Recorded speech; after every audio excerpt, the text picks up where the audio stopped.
তো hello guys, welcome to my channel Ronit blog. তো আজকে আমি আর আমার বন্ধু কিন্তু চলে যাচ্ছি আমার জন্য একটা ল্যাপটপ কিনতে। আমার কিন্তু অনেক দিন ধরে একটা ল্যাপটপ কেনার ইচ্ছে ছিল এবং আমার কাজের জন্য কিন্তু সেটা কিনতেই হতো। তো আমরা চলে গেছিলাম আজকে ই মল, যেটা আছে চাঁদনি চকে। তো এখানে এসে দাদা বলছিল যে আমার একটু ভিডিও করে নে তোরা, আমি হচ্ছে ফেমাস। তো আমরা চলে এসেছিলাম এইচপি শোরুমে। তো অনেকক্ষণ ঘাটাঘাটির পর আমরা কিন্তু একটা ল্যাপটপ পছন্দ করে নিয়েছিলাম।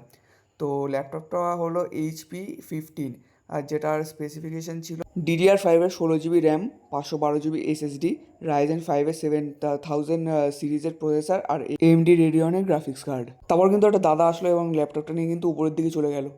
তো আমি তো ভয় পেয়ে গেছিলাম, আর দাদাটার আমি পিছন পিছন যেতে লাগলাম উপরে।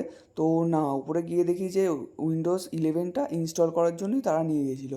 তো সব শেষে সব কিছু কমপ্লিট হয়ে যাওয়ার পর কিন্তু আমরা ওখান থেকে বেরিয়ে গেছিলাম আর বাড়ির দিকের জন্য চলে গেছিলাম। তো আমাদের ল্যাপটপটার দাম নিয়েছিল কিন্তু 55K।